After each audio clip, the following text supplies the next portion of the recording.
Assalamualaikum warahmatullahi wabarakatuh. Alhamdulillahi rabbil alamin wa bihi nasta'inu ala umuri dunya waddin wa usalli wa usallimu ala al-mab'uthi rahmatan lil alamin wa ala alihi wa ashabihi wa man tamassaka bi sunnatihi ila yaumiddin. Ya ayyuhalladzina amanu taqullaha haqqa tuqatih wa la tamutunna illa wa antum muslimun. Fa inna asdaqal hadithi kitabullah wa khairal hadi hadi Muhammadin sallallahu alaihi wasallam. Syarrul umuri muhdatsatuha fa inna kulla muhdatsatin bid'ah wa kulla bid'atin dalalah wa kulla dalalatin finnar. Masyiral ikhwah yang dirahmati oleh Allah, kita lanjutkan membacakan poin dari matan Ushulus Sunnah yang ditulis atau dikaryakan oleh Al-Imam Ahmad rahimahullah.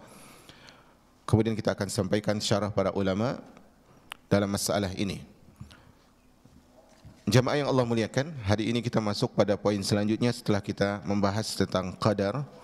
Kemudian setelah itu di dua pertemuan kita membahas tentang penekanan bahwa Al-Quran adalah kalamullah, bukan makhluk. Dan kita telah sebutkan juga bantahan terhadap syubhat-syubhat dalam hal itu di beberapa syubhat dan bantahannya. Hari ini insyaAllah kita akan melihat atau membacakan poin selanjutnya yang disebutkan oleh Imam Ahmad rahimahullahu ta'ala. Di sini di buku ini di halaman ke-68.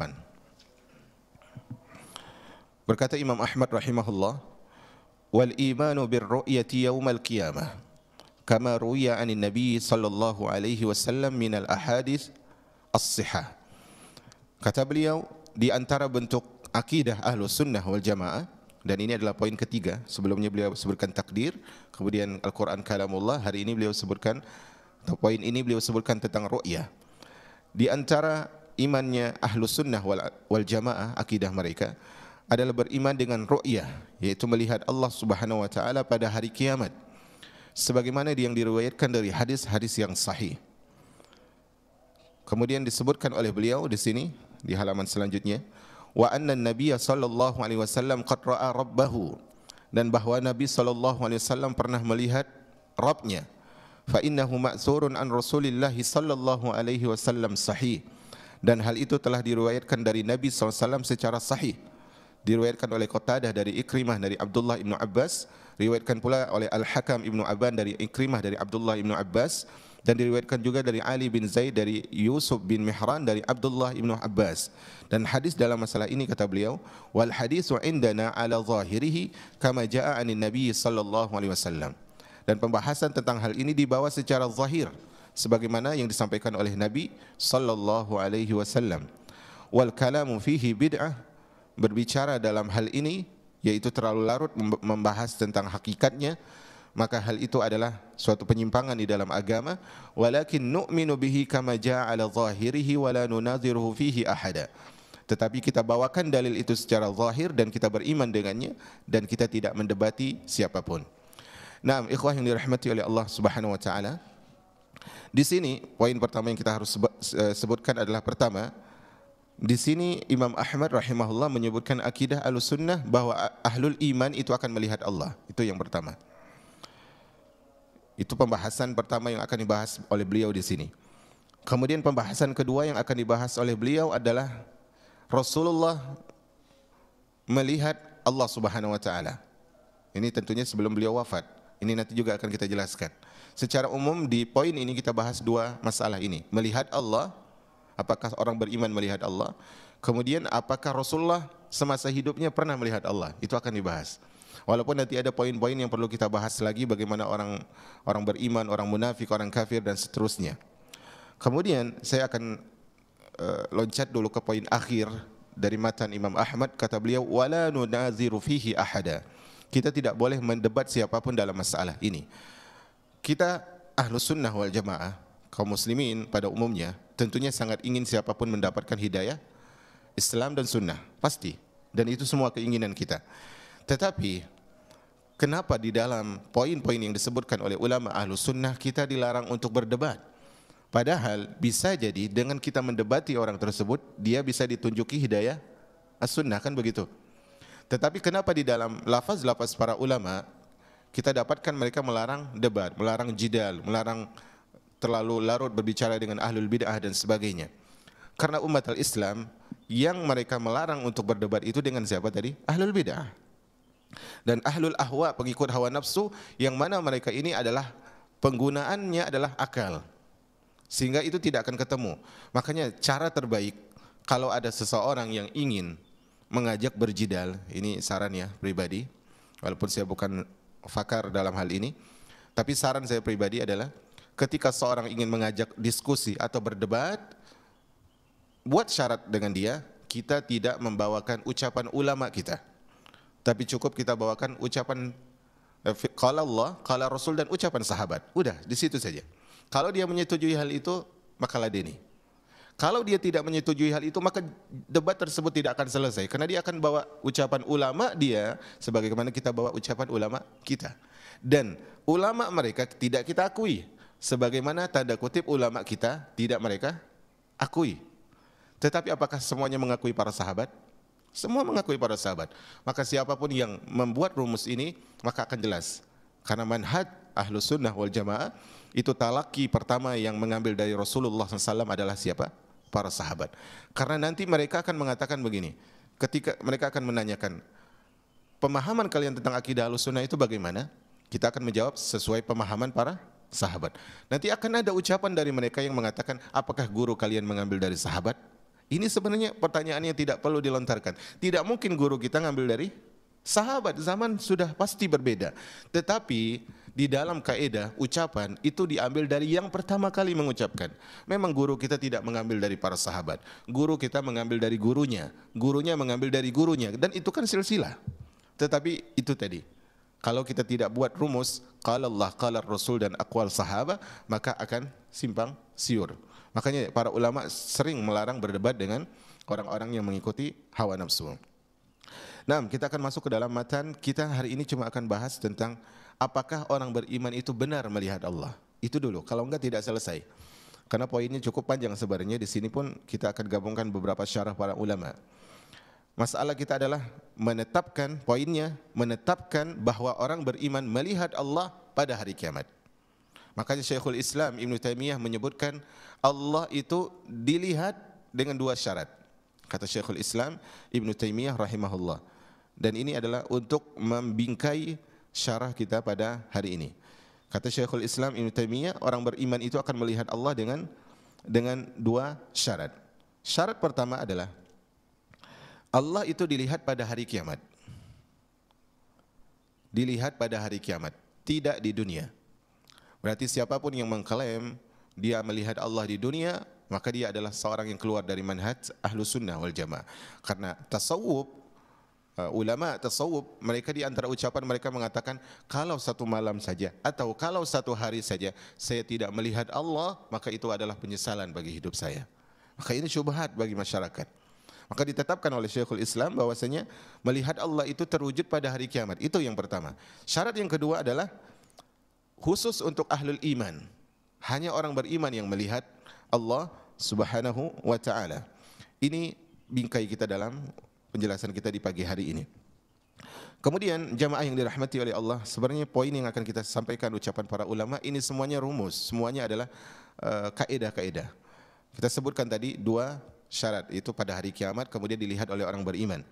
Kemudian Ahlus Sunnah wal Jamaah, rumus mereka dalam melihat Allah ini, mereka adalah menetapkan bahwasanya benar akan melihat, dan hal itu secara hakikat. Ini rumusnya Ahlus Sunnah wal Jamaah. Benar orang beriman itu akan melihat Allah dan melihatnya secara hakikat. Jadi nanti akan ada kelompok yang menyebutkan itu kiasan, itu majaz. Maka saya sebutkan di awal untuk membingkai lebih detail lagi, Ahlus Sunnah meyakini bahwa benar akan melihat Allah dan itu melihat secara hakikat. Kita sampaikan dulu dalil-dalil. Dalil-dalil tentang bahwa orang beriman akan melihat Allah pada hari kiamat itu sangatlah banyak, baik dari ayat Al-Quran maupun sunnah Nabi SAW, sang suri tauladan. Di antara dalilnya, di antaranya adalah surah Al-Qiyamah ayat 22 dan 23. Ayat 22 dan 23. Yaitu ketika Allah berfirman, wujuhu yawma idzin nadhirah ila rabbiha nadhirah. Pada hari itu wajah akan berseri bersinar. Kenapa mereka berseri? Ila rabbiha nadhirah. Karena mereka melihat kepada Rabb mereka. Perhatikan di sini Allah sebutkan wujuhun. Antum garis bawah dulu ya. Wujuh itu jamak dari apa? Wajhun. Wajah. Oke, di situ antum garis bawah dulu. Kita belum syarah. Kemudian dalil yang kedua adalah surah Yunus ayat 26. Surat Yunus ayat 26. Allah mengatakan lilladzina ahsanul husna wa ziyadah. Lilladzina ahsanul husna wa ziyadah. Antum tulis terjemahnya sesuai dengan bahasa Arabnya dulu. Bagi orang-orang yang berbuat kebaikan, dia akan mendapatkan al-husna, al-husna dalam kurung surga. Husna di sini artinya surga. Ini salah satu nama yang paling baik diberikan kepada seorang putri. Husna. Kemudian waziyadah. Ziyadah tanda kutip melihat Allah, dalam kurung melihat Allah. Karena nanti ditafsirkan oleh Rasulullah, saya akan sebutkan nanti dalil hadisnya. Rasulullah mentafsirkan ziyadah ini dengan melihat wajah Allah Subhanahu wa taala. Kemudian dalil ketiga dari ayat Al-Qur'an, surah Al-Mutaffifin ayat 15. Dan ini antum harus paham pola pendalilannya. Surah Al-Mutaffifin ayat 15 itu berbunyi kalla, sekali-kali tidak. Innahum ar-rabbihim yawma idzil lamahjubun. Orang-orang kafir itu pada hari kiamat itu terhalang dari melihat Rabb mereka. Siapa yang terhalang tadi? Orang kafir. Di situ poinnya. Berarti apa? Kebalikannya, orang mukmin melihat tidak? Melihat. Di situ disebut dengan faham al-mukhalafah, pemahaman kebalikannya. Makanya di sini berkata Al-Imam Malik rahimahullah, kata beliau, saya langsung terjemahkan ucapan beliau, kata beliau, tatkala Allah Subhanahu wa taala menghalangi orang-orang kafir dari melihatnya, dari melihat Allah, maka Allah nampakkan dirinya kepada wali-walinya sehingga mereka melihatnya. Itu kata Imam Malik. Kemudian kata beliau, tatkala orang beriman melihat Allah pada hari kiamat, ini masih sambungan, tatkala orang beriman melihat Allah pada hari kiamat, maka dengan itulah orang kafir dihinakan dengan tidak melihat Allah. Dengan tidak melihat Allah. Ibarat pengantin laki-laki mempelai laki-laki, kemudian dia datang ke rumah mempelai, sudah sah nih, datang ke rumah mempelai perempuan, kemudian apa kata mertuanya? Kau tidak boleh melihat putriku. Kira-kira hina tidak dia? Sudah mengkorbankan sekian, kemudian tidak diberikan. Maka disitulah orang-orang kafir tidak diberikan kesempatan untuk melihat Allah, walaupun nanti ada penjelasan para ulama. Kemudian Imam Syafi'i juga berpendapat demikian. Kita tidak akan sebutkan ucapan beliau, tapi beliau juga menyebutkan di antara makna beliau adalah ketika Allah menghijabkan dirinya dengan orang kafir karena murkanya Allah kepada orang kafir, maka Allah membuka hijabnya untuk orang beriman karena ridho kepada orang beriman. Ini para ulama ijma. Jadi ijma dalam hal ini telah terjadi. Tadi kita sebutkan dalil Al-Quran, kemudian kita sebutkan sekarang dalil As-Sunnah. Dalil As-Sunnah adalah gimana? Kalau antum nulis dalil As-Sunnah itu gimana? Tulis saja ya, lima maknanya. Dalil As-Sunnah Rasulullah bersabda, karena kan ini enggak ada nomor ayatnya, nomor hadis agak sulit kembali. Dalil As-Sunnah itu hadis yang diriwayatkan oleh Al-Imam Bukhari dan Muslim. Imam Bukhari dan Muslim, Imam Muslim di dalam kitab waktu-waktu salat di nomor 529. Nomor 529. Kemudian Imam Muslim di dalam kitab masjid dan tempat-tempat salat itu di nomor 633. 633. Kata Nabi sallallahu alaihi wasallam, antum memperhatikan lafaznya, innakum satarawna rabbakum, sungguh kalian akan melihat Rabb kalian, kama tarawna hadzal qamar, sebagaimana kalian melihat rembulan ini, la tudamuna fi ru'yatihi, kalian tidak berdesak-desakan ketika melihatnya. Itu kata Nabi sallallahu alaihi wasallam. Kemudian dalil kedua mirip juga. Dalil kedua adalah hadis yang diriwayatkan oleh Imam Bukhari di dalam kitab Tauhid. Di dalam kitab Tauhid di nomor hadis 6998 dari dari Jabir bin Abdullah. Dari Jabir bin Abdullah. Saya sebutkan poin ini sehingga nanti siapa yang mau rujuk dia bisa lihat hal itu. Kata Nabi SAW ini lebih jelas lagi, innakum satarawna rabbakum iyanan, sungguh kalian akan melihat Rabb kalian dengan mata kepala kalian. Kalau kita bawakan hadis ini sebenarnya sudah cukup. Kemarin saya mengunjungi guru saya, dan hal ini bukan untuk menggibah beliau. Semoga Allah berikan taufik kepada manhaj salaful ummah. Sebenarnya saya hanya mengantarkan minuman kepada beliau. Beliau adalah guru yang mengajarkan saya lafaz-lafaz huruf Al-Quran. Jadi kita harus mengenang siapapun guru kita, apapun manhaj mereka, kita harus tetap ingat bahwasanya Imam Syafi'i itu jangan hanya diingat imam beliau itu, guru beliau itu, Imam Malik saja, Imam Fulan saja. Coba di situ ada jasa-jasa orang yang mengajarkan beliau huruf alif, ba dan seterusnya. Tapi qadarullah terjadi jidal di situ, dan saya selama ini menghindar, tapi qadarullah ditanya terus.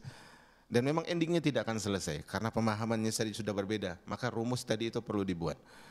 Maka di situ ada takwil, kita harus rubah kalau tidak begini, kalau tidak begini. Maka di sini perhatikan, Rasulullah mengatakan innakum satarawna rabbakum iyanan, kalian akan melihat Rabb kalian dengan mata kalian sendiri, jelas. Kemudian dalil ketiga ini adalah tafsir dari Az-Ziyadah tadi, surah Yunus tadi. Kata Rasulullah SAW, ini adalah hadis yang diriwayatkan oleh Imam Muslim di dalam sahihnya, di dalam kitab Iman. Hadis ini terkenal dari sahabat Syuhaib Ar-Rumi radhiyallahu anhu di nomor hadis 181.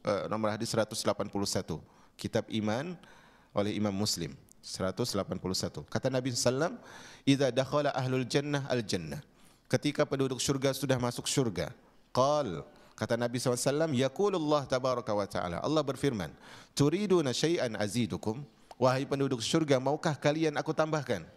Tambah, ziyadah. Ini tafsir yang tadi ya. Maka mereka mengatakan, alam tubayyid wujuhana, ya Allah, bukankah engkau telah menjadikan wajah kami berseri, putih berseri? Alam tudkhilna al-jannah, bukankah engkau telah masukkan kami ke dalam syurga? Wa tujannibna an-nar, kau jauhkan kami dari neraka. Apalagi tambahannya ya Allah, maksud mereka begitu. Maka kata Nabi SAW, fayakshiful hijab, maka Allah pun singkapkan hijab yang menghalangi Allah. Fama u'tu syai'an ahabba ilaihim minan nazar ila rabbihim azza wajal. Tidak ada sesuatu pun yang lebih mereka cintai dari pemberian Allah melebihi melihat wajah Allah Subhanahu wa taala pada hari kiamat. Kemudian Rasulullah membacakan firman Allah dalam surah Yunus tadi, lilladzina ahsanul husna wa ziyadah. Bagi orang yang berbuat kebaikan, dia akan mendapatkan husna, jannah, wa ziyadah, yaitu melihat wajah Allah Subhanahu wa taala. Kemudian dalil ketiga adalah ijma' para ulama. Para ulama berijma', siapa yang mengingkari mukmin bisa melihat Allah pada hari kiamat, maka dia telah melakukan amalan kekufuran. Dia telah melakukan amalan kekufuran. Dan saya akan tekankan di sini, karena kalau saya lihat dari dialog saya bersama beliau kemarin, beliau tidak memahami konsep Ahlus Sunnah wal Jamaah ketika menjelaskan hadis di neraka. Antum paham ya hadis ikhtilaful ummah, umat akan berselisih. Kan kata Nabi SAW, satu di surga, 72 finnar, kan begitu. Di neraka di sini itu ada 3. Para ulama Ahlus Sunnah wal Jamaah ketika menjelaskan lapas diancam dengan neraka itu ada 3. Pertama, masuk neraka beneran. Masuk neraka beneran dan kekal di dalamnya. Dan ini untuk siapa? Orang kafir. Untuk orang kafir. Yang kedua adalah masuk neraka, kemudian dikeluarkan dari neraka. Dan ini adalah orang-orang yang melakukan dosa besar, kebid'ahan dan sebagainya, dan maksiat yang terus menerus. Kemudian finnar, di neraka. Yang ketiga adalah diancam dengan neraka. Kemudian antum kemarin ikutkan syarah Aqidah Wasithiyah, diancam dengan neraka, kemudian Allah panggil. Orang lain enggak lihat, dipanggil fulan dengan fulan, fulan dengan Allah, hanya dia berdua, yang lain enggak dengar. Wahai fulan, kau lakukan dosa ini, kau ngaku atau tidak? Ya Allah, aku ngaku. Dosa ini? Iya. Dosa ini? Iya. Apa kata Allah? Dulu di dunia aku tutup dosamu, dan hari ini aku pun akan tutup dosamu dan aku akan ampuni. Tapi dia diancam tidak ketika di dunia dengan maksiatnya, diancam. Dan itu Ahlus Sunnah. Maka salah paham orang ketika kita menjelaskan finnar, oh mereka memvonis dalam neraka. Hal ini perlu kita pahami, ikhwah yang dirahmati oleh Allah Subhanahu wa taala. Makanya di dalam 72 kelompok yang terancam neraka, di antara mereka ada yang kekal di neraka. Karena ada yang sampai di dalam kekufuran, individu-individunya, bukan semuanya. Ada di antara mereka yang terancam dengan dua tadi. Entah masuk neraka kemudian apa? Dikeluarkan, atau kemudian dipanggil oleh Allah, dimaafkan oleh Allah, dan itu dilihat dengan kesungguhan hatinya. ketika dia mengakhiri kehidupan ini, yaitu bertemu dengan Allah Subhanahu wa taala. Ini kita pahami dulu. Kemudian untuk menegaskan bahwa Allah akan melihat pada hari kiamat, kita akan bawakan salah satu ucapan imam yang diperselisihkan oleh umat. Makanya nanti kalau ada kesempatan, kalau ada momen yang besar seperti khutbah, mungkin kita akan jelaskan poin tentang hadis ikhtilaful ummah tadi ke orang yang lebih banyak, dan semoga hal itu bisa dipahami. Kalau kita bawa ucapan Imam Malik, mungkin semua akan setuju. Imam Syafi'i, Imam Ahmad. Kemudian coba kita bawa imam yang diperselisihkan. Dia ahlu sunnah atau Asy'ariyah? Siapa itu? Abul Hasan al-Asy'ari. Kita bawa ucapan beliau. Anda terjemahkan secara cepat, semoga antum bisa mengimbangi. Ini adalah ucapan beliau ketika beliau menulis risalah, sebuah surat kepada salah satu penduduk negeri, yang mana kita ketahui Imam Abu Hasan al-Asy'ari diasuh oleh ayah tiri beliau, Al-Jubba'i, dan akidah Jubba'i apa? Mu'tazilah. Kemudian Imam Ahmad masuk, ini fase pertama beliau Mu'tazilah, karena peran seorang ayah itu sangat penting dalam merubah akidah seorang hamba. Awalnya Mu'tazilah, kemudian beliau tidak setuju, kemudian beliau membuat mazhab baru. Disitulah disebut dengan mazhab Asy'ariyah atau Asy'ariyah. Kita tidak akan sebutkan poin-poin, sekali lagi ini media. Tetapi masih ada sangkut pautnya dengan Mu'tazilah. Karena kalau kita lihat firqah yang 72 itu ada kaitan semua rata-rata. Dan paham baru beliau di fase kedua ini masih ada paham dengan Mu'tazilah, ada poin yang mirip. Kemudian barulah di fase ketiga beliau mulai mentelaah kitab-kitab Imam Ahmad. Beliau hadir setelah masanya Imam Ahmad tentunya. Kemudian beliau membaca kitab, kemudian melihat, kemudian beliau mengatakan, aku lepaskan akidahku sebelumnya di fase kedua, fase Asy'ariyah, seperti aku melepaskan bajuku ini, jubahku ini. Artinya udah, enggak ada sama sekali pun yang menempel. Tetapi ada perdebatan, mereka mengatakan enggak, beliau masih pada fase kedua. Antum paham ya siapa ini, dan Anda tidak akan sebutkan. Karena mereka mengatakan, kita katakan enggak, dalam kitab beliau Al-Ibanah jelas beliau mengatakan, beliau rujuk, kata mereka itu kitab dipalsukan oleh Wahabi. Ada? Mau gimana lagi, orang sudah menuduh, kita nggak bisa bantah orang sudah menuduh. Tetapi hari ini bukan kitab Al-Ibanah yang kita bawakan, tetapi kitab beliau yang disebut Risalah kepada Ahlu As-Saghar. Di situ beliau menasihati orang yang dulu pernah ngikut beliau, kerabat, murid-murid, masyarakat, agar kembali kepada akidah Ahlus Sunnah wal Jamaah. Kata beliau dalam masalah ru'yah ini ya, wa ajma'u ala anna al-mu'minin yarawna Allah azza wa jalla yaumal qiyamah. Dan mereka ahlu sunnah telah sepakat bahwa orang beriman akan melihat Allah pada hari kiamat. Bi'ayunin wa wujuh, perhatikan bahasa beliau. Bi'ayunin wa wujuh, dengan mata dan wajah. Paham? Karena beliau paham kalau beliau sebutkan dengan mata saja akan ada takwil, akan ada majas. Oh, mata hati. Oh, dalam mimpi dan sebagainya. Tapi beliau sebutkan bi'ayun wa wujuh, dengan mata dan wajah. Alama akhbara bihi ta'ala fi qawlihi, sebagaimana Allah sebutkan dalam firman-Nya, surah apa tadi? Al-Qiyamah, wujuhu yawma idzin nadhirah ila rabbiha nadhirah, wa qad bayyana ma'na dzalika an-nabi. Kata beliau, Rasul telah menjelaskan makna ayat ini. Apa kata beliau? Wa dafa'a kulla iskalin fi. Rasulullah telah buang semua masalah problem dalam ayat ini dengan ucapan Nabi, tarawna rabbakum iyanan, kalian akan melihat dengan mata. Iyanan itu adalah ucapan dengan real, realitas, sadar dengan mata yang kita punya saat ini.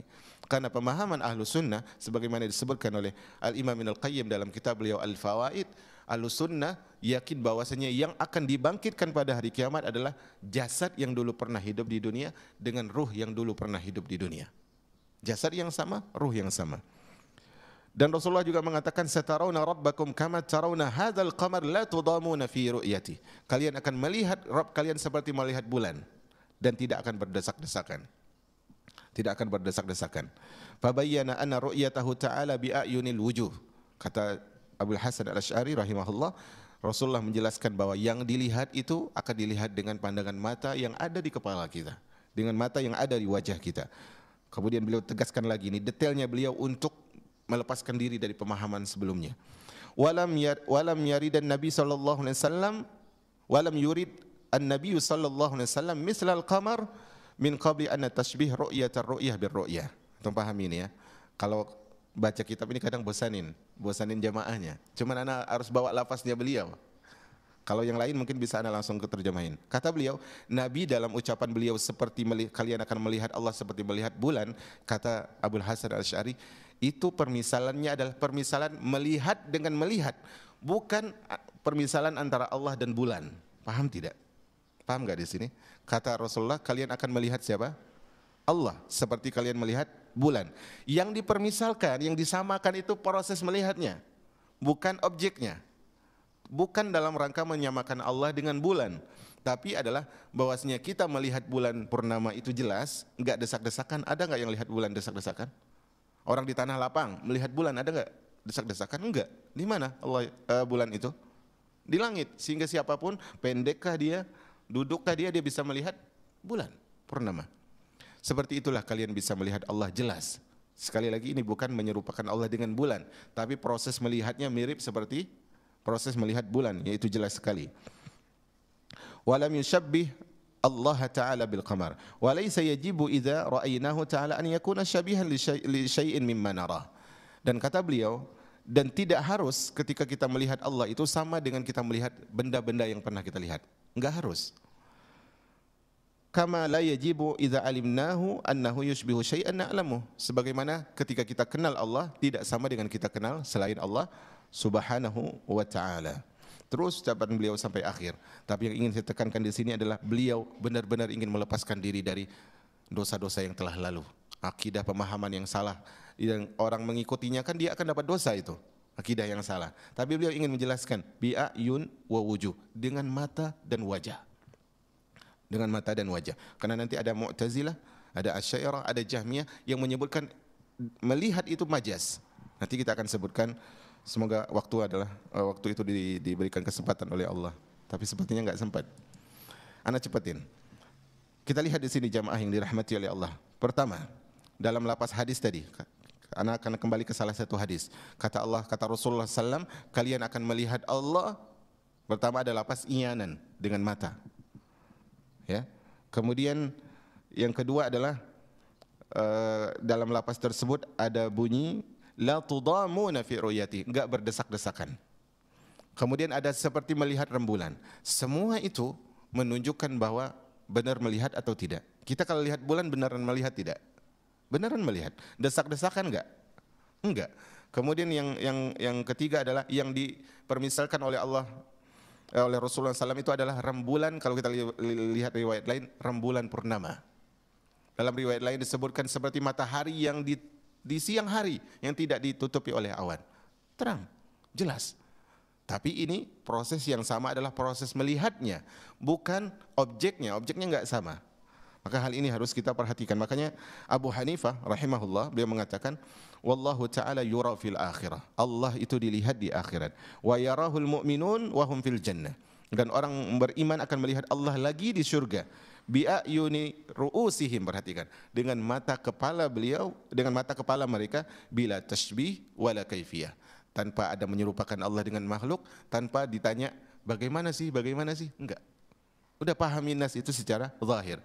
Makanya kemarin subhanallah, dan makanya saya sangat tidak suka, itu bukan konsep saya sekali untuk berjidal. Karena kemarin di antara jidal yang terjadi adalah tentang Allah di mana? Di langit. Maka dibawakan hadis budak itu kan, hamba saya, di mana Allah? Allah di langit. Siapa saya? Saya Rasulullah. Kata Rasulullah, merdekakan dia beriman. Apa kata beliau? Semoga Allah tunjukkan kepada jalan yang lebih baik. Kata beliau, ini akidah orang awam. Rasulullah mengiyakan karena itu orang awam. Subhanallah. Haruskah begitu? Rasulullah itu konsepnya, kalau perlu dijelasin, enggak ditunda. Konsep akidah itu bisa ditunda tidak? Tentang posisi Allah di mana? Itu bisa ditunda enggak? Nanti saja. Bisa enggak? Enggak bisa ditunda. Allah itu di langit, tetap katakan Allah itu di langit karena saat itu menguji iman dia. Tidak, makanya di dalam pemahaman mereka ini ada akidah awam, akidah orang khusus. Makanya nanti di dalam tasawuf itu ada ma'rifah, hakikat, apa lagi? Hakikat, ma'rifat, satu lagi? Adalah ya. Sebenarnya tidak perlu kita pahami memang. Tapi hal ini perhatikan. Oke lah. Kalau sahabat ini awam, Apakah Ibnu Mas'ud awam? Apakah Abdullah bin Abbas awam? Apakah Rasulullah ada menjelaskan tentang Allah fis sama itu ada makna yang lain? Kan tidak ada. Maka hal ini subhanallah, seorang itu sebagaimana dulu saya sebutkan ucapan Imam Ahmad, siapa yang diberikan hidayah Islam dan sunnah, siapa yang wafat di atas Islam dan sunnah, dia wafat dalam kebaikan seluruhnya. Karena seorang mukmin itu hidup apa kata Allah, apa kata Rasul, sudah. Dan itulah kenapa para sahabat dijamin surga semuanya. Apa kata Allah, apa kata Rasul, mereka lakukan. Kemudian kita akan ambil poin syubhat, kemudian kita sebutkan. Kalau kita lihat surah Al-A'raf ayat 143, di situ ada ucapan Musa. Kata Musa alaihi salam, Rabbi arini anzur ilaik. Ya Allah, nampakkanlah diriku, perkenankan aku untuk melihatmu. Di mana waktu itu? Di dunia. Di dunia. Apa kata Allah? Lan tarani. Wahai Musa, engkau tidak akan melihatku. Lan, perhatikan lan. Anak paham, mungkin sebagian tidak paham bahasa Arab, tapi anak akan jelaskan dan insya Allah penjelasan ini dipahami. Lan, nanti antum akan ada ketemu seorang ulama. Ulama ini sangat disanjung dan dinisbatkan juga ilmu bahasa kepada dia, yaitu Az-Zamakhsyari. Mahmud bin Umar Az-Zamakhsyari, dia dari Iran. Dia menyebutkan lan di sini, di antara definisi lan itu fungsinya ada litakbid, selamanya. Lan tarani berarti selamanya engkau tidak akan melihatku. Maka kata beliau, tapi sayangnya dia ini akidahnya Mu'tazilah. Ketika dia mencari Al-Quran, enggak ada dalil Al-Quran yang bisa ditakwil. Kan paham Mu'tazilah kan takwil, tapi dalil Al-Quran enggak ada yang membenarkan untuk ditakwil. Maka dia lari ke hadis. Dia lari ke hadis, ternyata hadis pun menjelaskan dengan mata kepala, enggak bisa ditakwil. Maka dia cari celah untuk membela akidahnya dengan lan, dengan bahasa. Perhatikan, makanya Ahlus Sunnah melarang mengambil ilmu apapun dari Ahlul Bid'ah. Hatta tajwid. Hatta tajwid. Bahasa Arab sama saja. Bahkan pelajaran bahasa Indonesia pun sama saja sebenarnya. Selama kita bisa mendatangkan seorang guru yang bermanhaj salaf, mahal sedikit tidak mengapa. Karena itu adalah kebaikan. Maka ini Az-Zamakhsyari, dia berpaham Mu'tazilah, dia mengatakan lan di sini untuk selamanya. Artinya selama-lamanya kita tidak akan melihat Allah walaupun di mana? Akhirat. Bantahan pertama adalah, ini kan permintaan Musa ya. Ya Allah, perlihatkan dirimu kepadaku. Kata Allah, lan taroni, engkau tidak bisa melihatku dengan kata lan. Kata Zamakhsyari, lan ini litakbid, selamanya. Bantahan pertamanya adalah, pertama, ahlul bahasa yang lebih senior daripada Zamakhsyari tidak ada yang mengatakan lan di sini untuk selamanya. Tidak ada.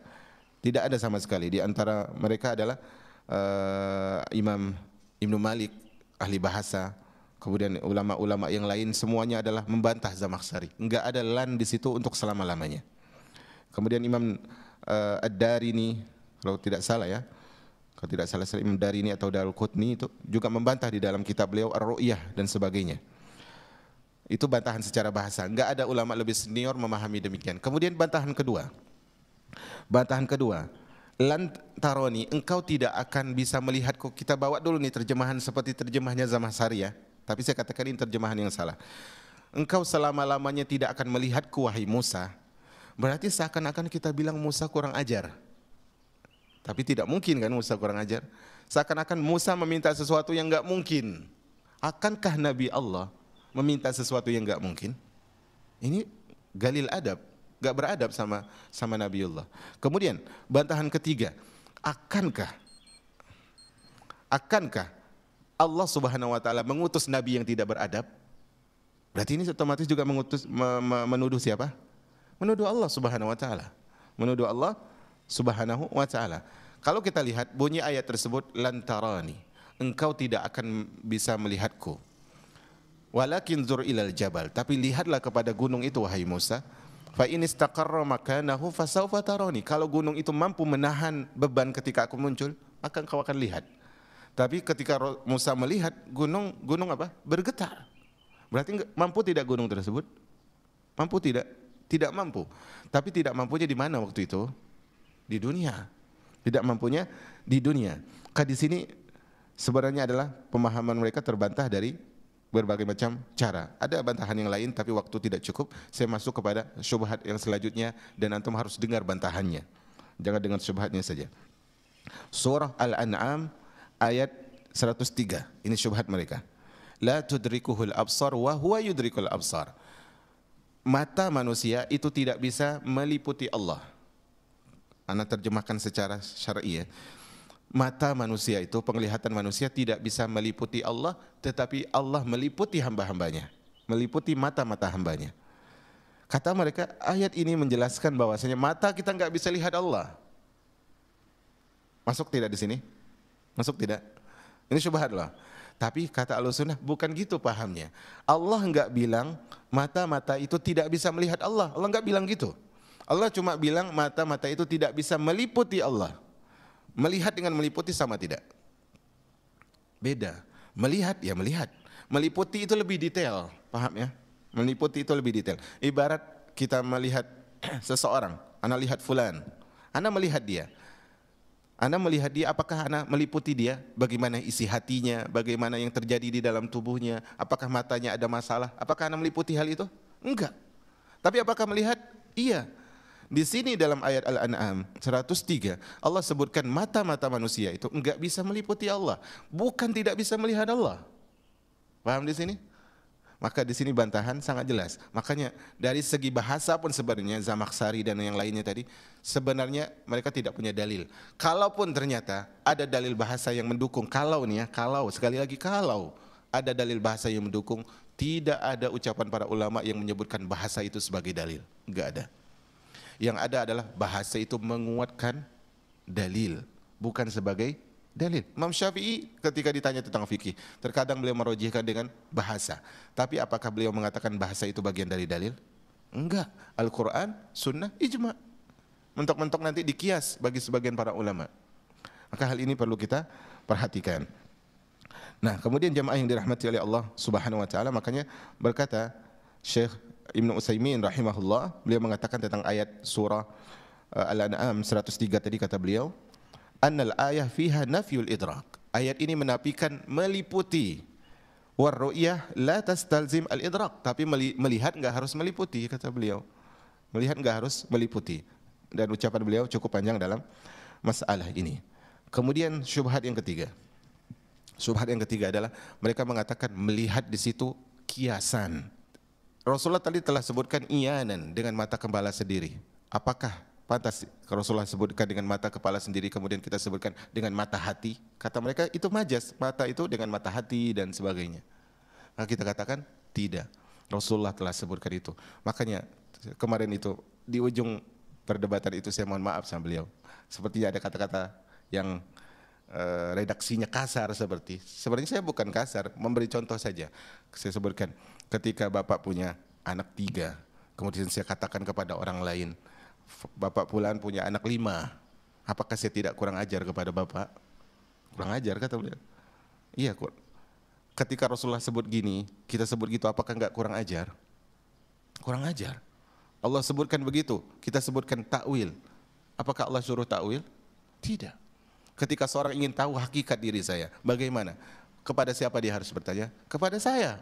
Walaupun mungkin istri paling kenal dengan saya, tapi saya lebih tahu siapa saya. Ketika kita berbicara tentang Allah, maka Allah itu lebih tahu tentang dirinya. Bahkan Rasul pun tidak lebih tahu tentang Allah daripada Allah itu sendiri. Maka hal ini harus kita perhatikan. Makanya adab itu diajari dengan tegas oleh Ahlus Sunnah wal Jamaah. Maka di sini ikhwah yang dirahmati oleh Allah Subhanahu wa taala, konsep Ahlus Sunnah wal Jamaah itu adalah pertama, mereka dalam memahami asma wa sifat itu mereka ada 3 konsep utama. Antum pahami, antum tulis ini ya. Ketika memahami asma wa sifat ada 3 konsep utama. Konsep pertama yang dipahami adalah Ahlus Sunnah wal Jamaah. Ahlus Sunnah wal Jamaah menetapkan apa yang Allah dan Rasulnya tetapkan, sehingga nanti ini akan membantah semua syubhat. Menetapkan apa yang Allah dan Rasulnya tetapkan tanpa ada penyerupaan, Anda sebutin pelan-pelan, tanpa ada penyerupaan, tanpa ada penafian, artinya membatalkan makna, tanpa ada menafikan, kemudian tanpa ada memalingkan maknanya, Itu 3 ya. Yang keempatnya adalah tanpa menanyakan bagaimana. Tanpa menanyakan bagaimana. Itu konsep pertama, dia tetapkan. Konsep kedua Ahlus Sunnah adalah menafikan apa yang dinafikan oleh Allah dan Rasul. Ini yang kedua, menafikan apa yang dinafikan oleh Allah dan Rasul.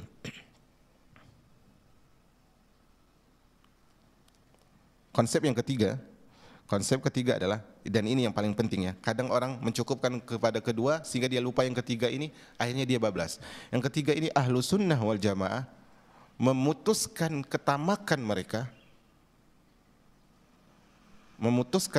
mereka untuk mengetahui sifat Allah lebih dalam. Untuk mengetahui sifat Allah lebih dalam tanpa petunjuk dalil.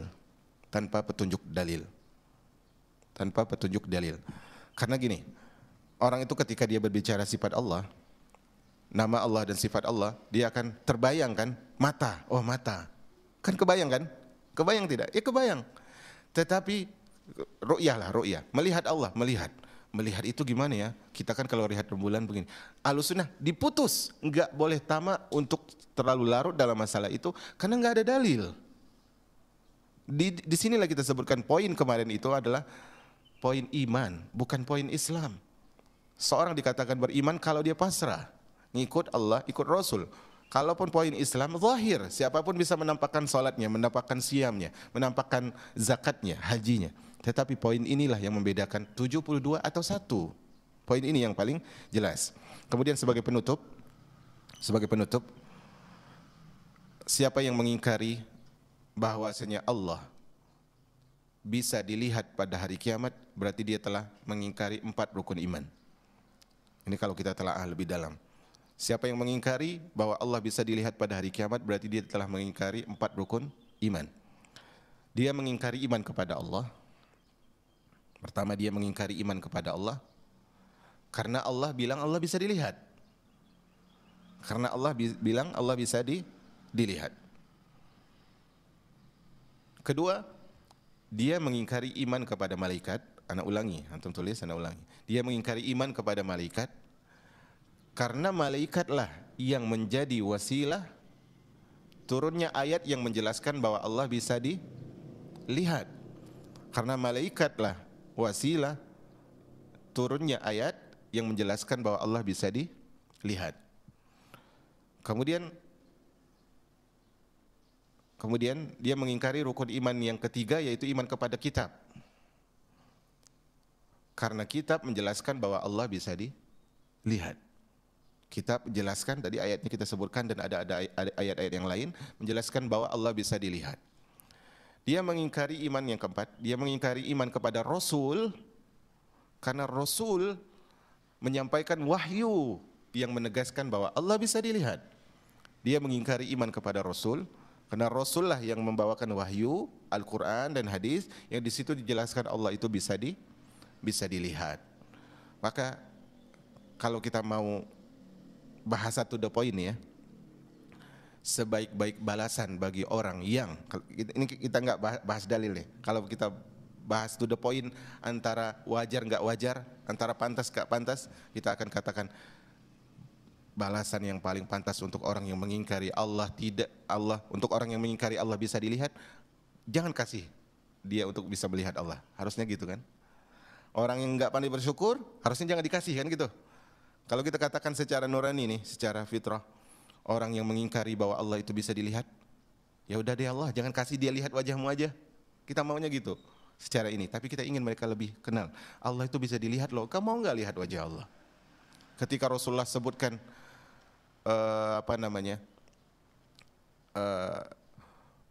nikmat terbesar penduduk surga adalah melihat wajah Allah. Kemudian mereka katakan melihat dengan hati.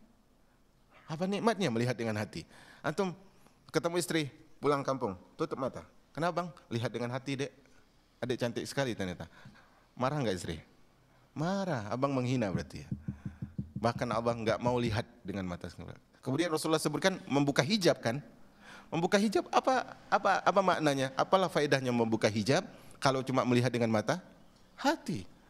Itulah tapi ashab ra'yu, orang yang hanya menggunakan akal, mereka tidak tahu bahwasanya mereka berbelit-belit dalam masalah itu. Maka semoga Allah Subhanahu wa taala jauhkan kita dari ahlil kalam, khususnya adalah orang-orang yang mengedepankan dalil-dalil akidah dipandu dengan akal mereka. Maka hal ini akan membawa kepada kebinasaan, dan semoga Allah Subhanahu wa taala jaga kaum muslimin, jaga negeri ini dengan ahlus sunnah wal jamaah, dan semoga Allah Subhanahu wa taala jadikan kita tetap wafat di atas akidah ahlus sunnah wal jamaah. Wa sallallahu ala nabiyyina Muhammad, subhanakallahumma wa bihamdika asyhadu an la ilaha illa anta astaghfiruka wa atubu ilaik. Assalamualaikum warahmatullahi wabarakatuh.